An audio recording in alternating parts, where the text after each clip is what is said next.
At the dawn of creation. The origins of the text, known as Brahma Samhita, are lost in cosmic antiquity. According to Vedic tradition, these hymns of Brahma were recited or sung countless millennia ago by the first created being in the universe, just prior to the act of creation. The text surfaced and entered calculable history early in the 16th century, when it was discovered in the manuscript library of an ancient temple in what is now Kerala state in South India. The essential core of the Brahma Samhita consists of a brief description of the enlightenment of Lord Brahma by Lord Sri Krishna, the Supreme Personality of Godhead, followed by Brahma's extraordinarily beautiful prayers elucidating the content of his revelation. Out of 100, only the 5th chapter of this hymn was found, and this chapter is presenting the philosophical doctrine of Achintya Bheda Bheda Tattva, one and simultaneously different. It presents also methods of devotional service, the 18 syllables of the Vedic mantra, the knowledge of the soul, the super soul, and of the fruitive activities, the explanation of the Kama Gayatri, the mother of the Vedas, the original Mahavishnu, and contains a specific vision of the spiritual world, specifically Goloka Vrindavan. There is nothing vague about Brahma's description of the Lord and his abode. No dim, nihilistic nothingness, no binding bright lights, no wispy, dreamy visions of harps and clouds. Rather, a vibrant, luminescent world in transcendental color, form, and sound, a sublimely variegated spiritual landscape populated by innumerable, blissful, eternally liberated souls, reveling in spiritual cognition, sensation, and emotion, all in relationship with the all-blissful, all-attractive personality of Godhead.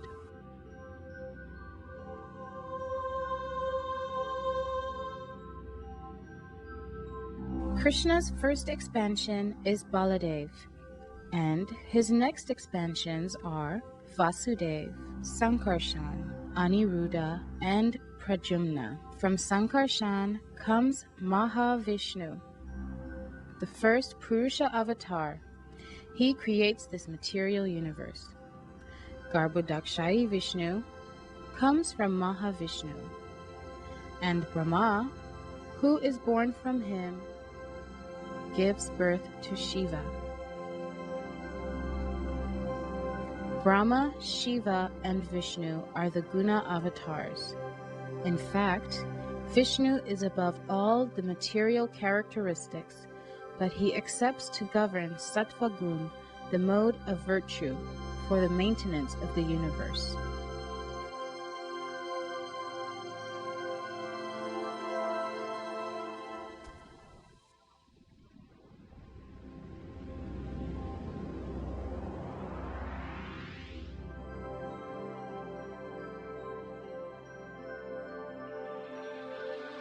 Sri Brahma Samhita. Krishna, who is known as Govinda, is the Supreme Godhead.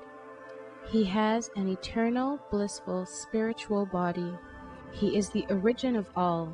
He has no other origin, and he is the prime cause of all causes. The super excellent station of Krishna, which is known as Gokula, has thousands of petals, and a corolla like that of a lotus sprouted from a part of his infinitary aspect, the whorl of the leaves being the actual abode of Krishna. The whorl of that transcendental lotus is the realm wherein dwells Krishna.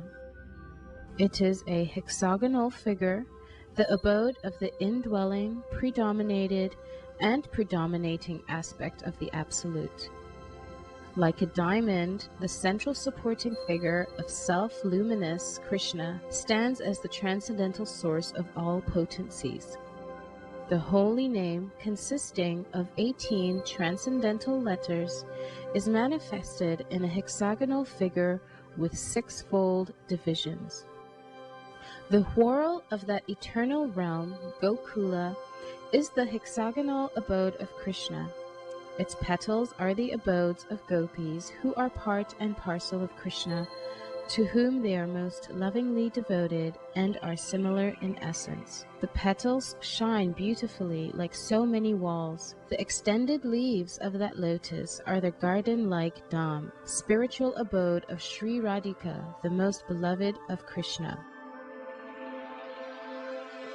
There is a mysterious quadrangular place named Svetadvip surrounding the outskirts of Gokula. Svetadvip is divided into 4 parts on all sides. The abode of Vasudev, Sankarshan, Pradyumna, and Aniruddha are separately located in each of these 4 parts.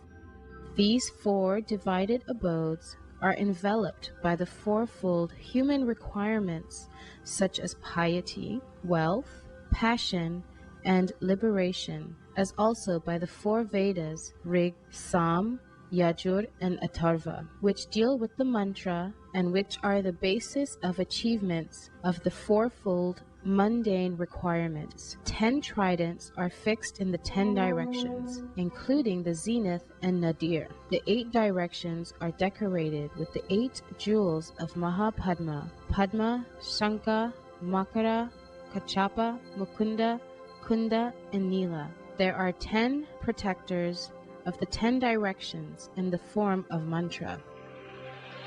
The associates of the hues of blue, yellow, red, and white, and the extraordinary potencies bearing the names of Vimala shine on all sides. The Lord of Gokula is the transcendental Supreme Godhead, the own self of eternal ecstasies. He is the superior of all superiors and is busily engaged in the enjoyments of the transcendental realm and has no association with his mundane potency. Krishna never consorts with his illusory energy. Still, her connection is not entirely cut off from the absolute truth. When he intends to create the material world, the amorous pastime in which he engages by consorting with his own spiritual potency, by casting his glance at the deluding energy in the shape of sending his time energy, is an auxiliary activity.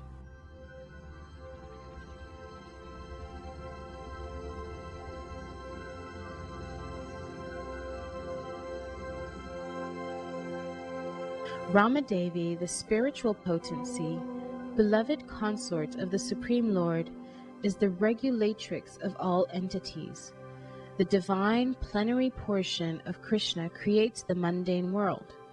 At creation, there appears a divine halo of the nature of his own subjective portion. This halo is divine Shambhu, the masculine symbol or manifested emblem of the Supreme Lord. This halo is the dim twilight reflection of the supreme eternal effulgence. This masculine symbol is the subjective portion of divinity who functions as progenitor of the mundane world, subject to the supreme regulatrix.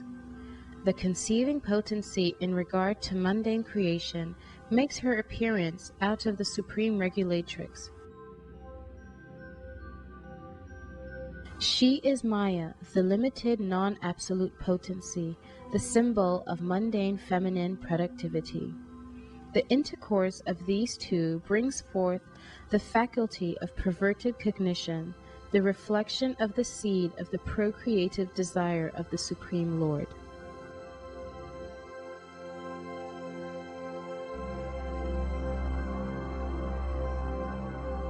All offspring of the consort of the great Lord of this mundane world are of the nature of the embodiment of the mundane masculine and feminine generative organs. The person embodying the material causal principle, the great Lord of this mundane world, Shambhu, in the form of the male generating organ, is joined to his female consort, the limited energy, as the efficient causal principle. The Lord of the world, Mahavishnu, is manifest in him by his subjective portion in the form of his glance. The Lord of the mundane world, Mahavishnu, possesses thousands of heads, eyes, hands. He is the source of thousands of avatars in his thousands of subjective portions. He is the creator of thousands of individual souls. The same Mahavishnu is spoken of by the name of Narayan in this mundane world. From that eternal person has sprung the vast expanse of water of the spiritual causal ocean, the subjective portion of Sankarshan, who abides in Paravyoma, the above Supreme Purusha, with thousands of subjective portions, reposes in the state of divine sleep in the waters of the spiritual causal ocean. The spiritual seeds of Sankarshan existing in the pores of skin of Mahavishnu are born as so many golden sperms. These sperms are covered with 5 great elements. The same Mahavishnu entered into each universe as his own separate subjective portions. The divine portions that entered into each universe are possessed of his majestic extension. That is, they are the eternal universal soul, Mahavishnu, possessing thousands of heads.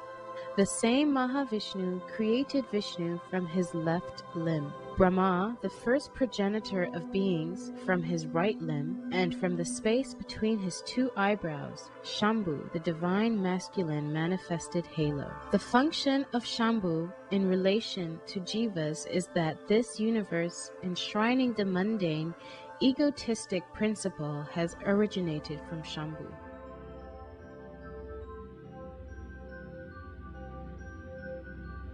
Thereupon, the same great personal Godhead, assuming the threefold forms of Vishnu, Prajapati, and Shambhu, entering into the mundane universe, plays the pastimes of preservation, creation, and destruction of this world. This pastime is contained in the mundane world. Hence, it being perverted, the Supreme Lord, identical with Mahavishnu, prefers to consort with the goddess Yoga Nidra, the constituent of his own spiritual potency, full of the ecstatic trance of eternal bliss appertaining to his own divine personality. When Vishnu, lying in the ocean of milk, wills to create this universe, a golden lotus springs from his navel pit. The golden lotus, with its stem, is the abode of Brahma, representing Brahmaloka or Satyaloka. Before their conglomeration, the primary elements, in their nascent state, remained originally separate entities. Non-application of the conglomerating process is the cause of their separate existence. Divine Mahavishnu, primal Godhead, through association with his own spiritual potency, moved Maya, and by the application of the conglomerating principle, created those different entities in their state of cooperation. And after that, he himself consorted with Yoga Nidra by way of his eternal dalliance with his spiritual potency. By conglomerating all those separate entities, he manifested the innumerable mundane universes, and himself entered into the inmost recess of every extended conglomerate. At that time, those jivas who had lain dormant during the cataclysm were awakened. The same jiva is eternal, and is for eternity, and without a beginning, joined to the Supreme Lord by the tie of an eternal kinship.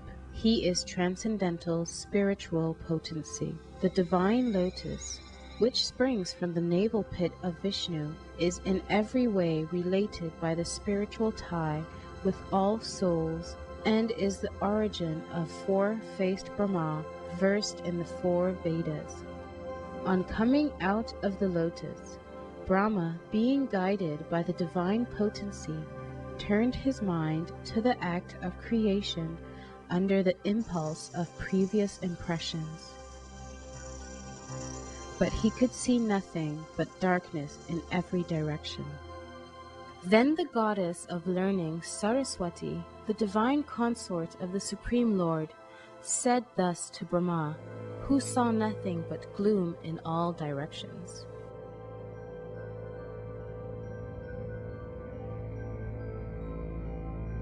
O Brahma, this mantra, Klim Krishnaya Govindaya Gopi Jana Vallabhaya Svaha, will assuredly fulfill your heart's desire. O Brahma, do thou practice spiritual association by means of this mantra, then all your desires will be fulfilled. Brahma, being desirous of satisfying Govinda, practiced the cultural acts for Krishna in Goloka, Lord of Svetadvip, for a long time. His meditation ran thus: there exists a divine lotus of 1,000 petals, augmented by millions of filaments, in the transcendental land of Goloka. On its whorl there exists a great divine throne, on which is seated Sri Krishna, the form of eternal effulgence of transcendental bliss, playing on his divine flute, resonant with the divine sound, with his lotus mouth. He is worshipped by his amorous milkmaids, with their respective subjective portions and extensions, and also by his external energy, embodying all mundane qualities. Then Gayatri, mother of the Vedas, being made manifest, imparted by the divine sound of the flute of Sri Krishna, entered into the lotus mouth of Brahma, born from himself through his 8 ear holes. The lotus-born Brahma, having received the Gayatri, sprung from the flute song of Sri Krishna, attained the status of the twice-born, having been initiated by the supreme primal preceptor, Godhead himself.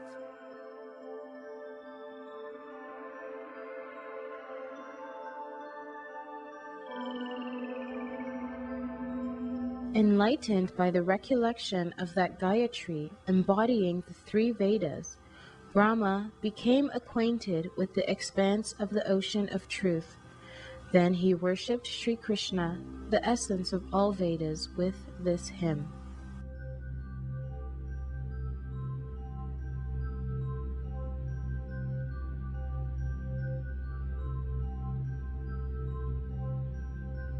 I worship Govinda, the primeval Lord, the first progenitor who is tending the cows, yielding all desire in abodes built with spiritual gems, surrounded by millions of purpose trees, always served with great reverence and affection by hundreds of thousands of Lakshmis or Gopis. I worship Govinda, the primeval Lord, who is adept in playing on his flute, with blooming eyes like lotus petals, with head decked with peacock's feather, with the figure of beauty, tinged with the hue of blue clouds, and his unique loveliness charming millions of cupids.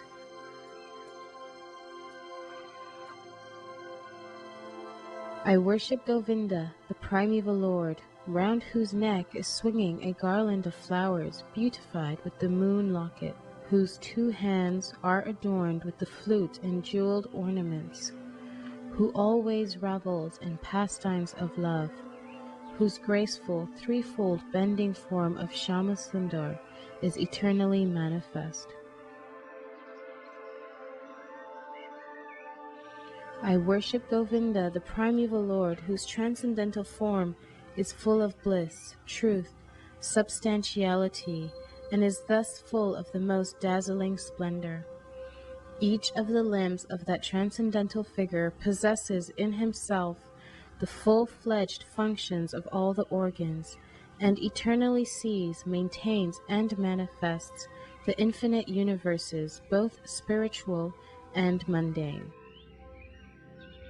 I worship Govinda, the primeval Lord, who is inaccessible to the Vedas, but obtainable by pure unalloyed devotion of the soul, who is without a second, who is not subject to decay, is without a beginning, whose form is endless, who is the beginning and the eternal Purusha, yet he is a person possessing the beauty of blooming youth. I worship Govinda, the primeval Lord, only the tip of the toe of whose lotus feet is approached by the yogis, who aspire after the transcendental and betake themselves to pranayam by drilling the respiration, or by the jnanis who try to find out the non-differentiated Brahman by the process of elimination of the mundane, extending over thousands of millions of years. He is an undifferentiated entity, as there is no distinction between potency and the possessor thereof. In his work of creation of millions of worlds, his potency remains inseparable. All the universes exist in him, and he is present in his fullness in every one of the atoms that are scattered throughout the universe at one and the same time. Such is the primeval Lord whom I adore. I adore the same Govinda, the primeval Lord, in whose praise men, who are imbued with devotion, sing the mantra shuktas told by the Vedas by gaining their appropriate beauty, greatness, thrones, conveyances, and ornaments.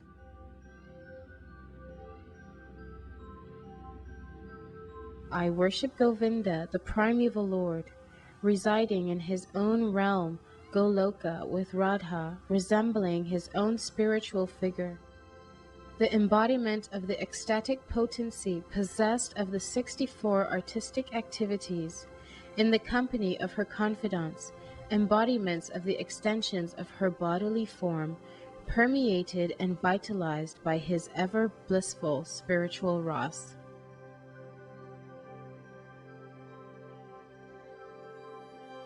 I worship Govinda, the primeval Lord, who is Shyamasundar, Krishna himself, with inconceivable, innumerable attributes, whom the pure devotees see in their heart of hearts, with the eye of devotion tinged with the salve of love. I worship Govinda, the primeval Lord, who manifested himself personally as Krishna, and the different avatars in the world in the forms of Ram, Nrsimha, Vamana, etc., as his subjective portions. I worship Govinda, the primeval Lord, whose effulgence is the source of the non-differentiated Brahman mentioned in the Upanishads, being differentiated from the infinity of glories of the mundane universe, appears as the indivisible, infinite, limitless truth.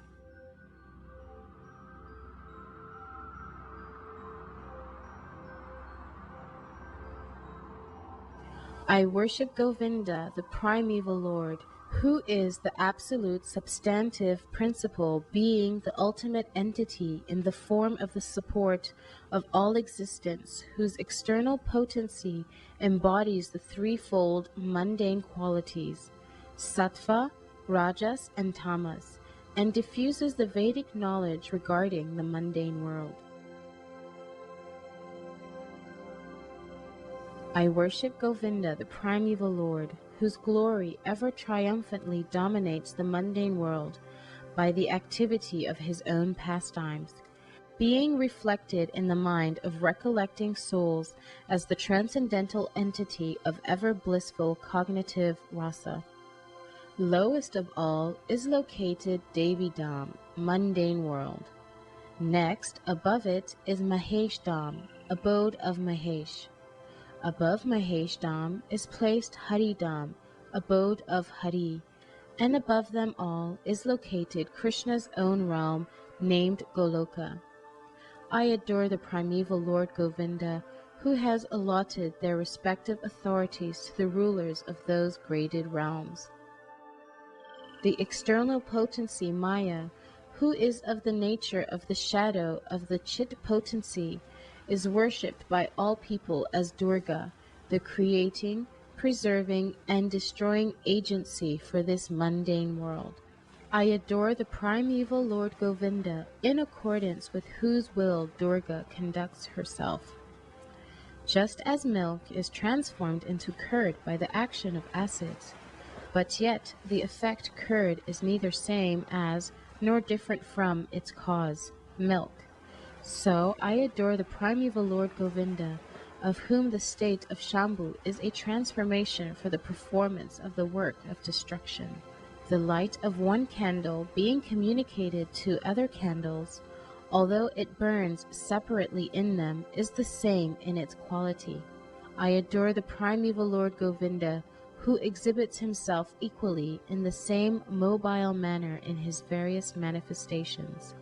I adore the primeval Lord Govinda, who, assuming his own great subjective form, who bears the name of Sesha, replete with the all-accommodating potency, and reposing in the causal ocean with the infinity of the world in the pores of his hair, enjoys creative sleep. Brahma and the other lords of the mundane worlds, appearing from the pores of hair of Mahavishnu, remain alive as long as the duration of one exhalation of the latter Mahavishnu. I adore the primeval Lord Govinda, of whose subjective personality Mahavishnu is the portion of portion. I adore the primeval Lord Govinda, from whom the separated subjective portion Brahma receives his power for the regulation of the mundane world, just as the sun manifests some portion of his own light in all the effulgent gems that bear the names of Surya Kanta. I adore the primeval Lord Govinda, whose lotus feet are always held by Ganesh upon the pair of tumuli protruding from his elephant head, in order to obtain power for his function of destroying all the obstacles on the path of progress of the three worlds. The three worlds are composed of the 9 elements: fire, earth, ether, water, air, direction, time, soul, and mind. I adore the primeval Lord Govinda, from whom they originate, in whom they exist, and into whom they enter at the time of the universal cataclysm. The sun, who is the king of all the planets, full of infinite effulgence, the image of the good soul, is as the eye of this world. I adore the primeval Lord Govinda, in pursuance of whose order the sun performs his journey, mounting the wheel of time. I adore the primeval Lord Govinda, by whose conferred power are maintained the manifested potencies that are found to exist of all virtues, all vices, the Vedas, the penances, and all jivas, from Brahma to the meanest insect. I adore the primeval Lord Govinda, who burns up to their roots all fruitive activities of those who are imbued with devotion, and impartially ordains for each the due enjoyment of the fruits of one's activities. Of all those who walk in the path of work in accordance with the chain of their previously performed works, no less in the case of the tiny insect that bears the name Indragopa than in that of Indra, king of the Devas. I adore the primeval Lord Govinda, the meditators of whom, by meditating upon him under the sway of wrath, amorous passion, natural friendly love, fear, parental affection, delusion, reverence, and willing service, attain to bodily forms befitting the nature of their contemplation. I worship that transcendental seat known as Svetadvip, where as loving consorts, the Lakshmis in their unalloyed spiritual essence practice the amorous service of the Supreme Lord Krishna as their only lover, where every tree is a transcendental purpose tree, where the soil is the purpose gem. All the water is nectar. Every word is a song. Every gate is a dance. The flute is the favorite attendant. Effulgence is full of transcendental bliss, and the supreme spiritual entities are all enjoyable and tasty. Where numberless milk cows always emit transcendental oceans of milk, where there is eternal existence of transcendental time, who is ever present and without past or future, and hence is not subject to the quality of passing away, even for the space of half a moment. That realm is known as Goloka only to a very few self-realized souls in this world. On hearing these hymns containing the essence of the truth, the Supreme Lord Krishna said to Brahma, Brahma, if you experience the inclination to create offspring by being endowed with the real knowledge of the glory of Godhead, listen, my beloved, from me to this science set forth in the following 5 shlokas. When the pure spiritual experience is excited by means of cognition and service, super excellent unalloyed devotion characterized by love for Godhead is awakened towards Krishna, the beloved of all souls. The highest devotion is attained by slow degrees by the method of constant endeavor for self-realization with the help of scriptural evidence, theistic conduct, and perseverance in practice. These preliminary practices of devotion are conducive to the realization of loving devotion, than whom there is no superior well-being, who goes hand in hand with the attainment of the exclusive state of supreme bliss, and who can lead to myself. Abandoning all meritorious performances, serve me with faith. The realization will correspond to the nature of one's faith. The people of the world act ceaselessly in pursuance of some ideal. By meditating on me by means of those deeds, one will obtain devotion characterized by love in the shape of the supreme service. Listen, O Vidhi, I am the seed, the fundamental principle of this world of animate and inanimate objects. I am Pradhana, the substance of matter. I am Prakriti, material cause, and I am Purusha, efficient cause. This fiery energy that belongs specially to the Brahman that inheres in you has also been conferred by me. It is by bearing this fiery energy that you regulate this phenomenal world of animate and inanimate objects. Having received this supreme knowledge of Achintya Bheda Bheda, inconceivably one and simultaneously different, Brahma, the demiurge of this universe, became the first link of the disciplic succession, wearing his name, the Brahma Gaudiya Sampradaya.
सुरभिरभिपालयन्तम्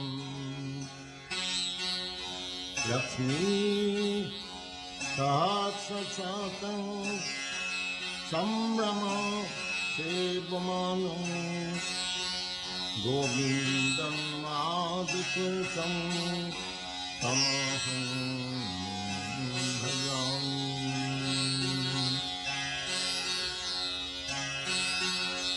चिन्तामणि प्रकर कर्मस्मि अल्पविस्मनकावृतिः सुरभिरभिपालयन्तम्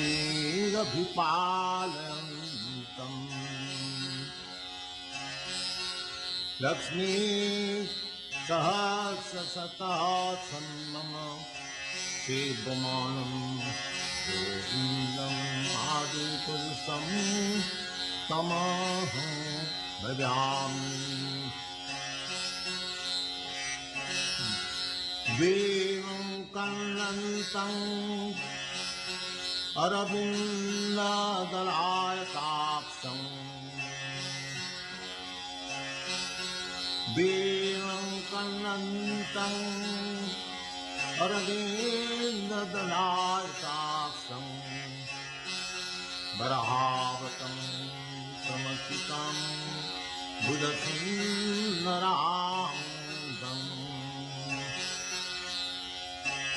वेणुं कर्णन्तं अरविन्ददलायताक्षं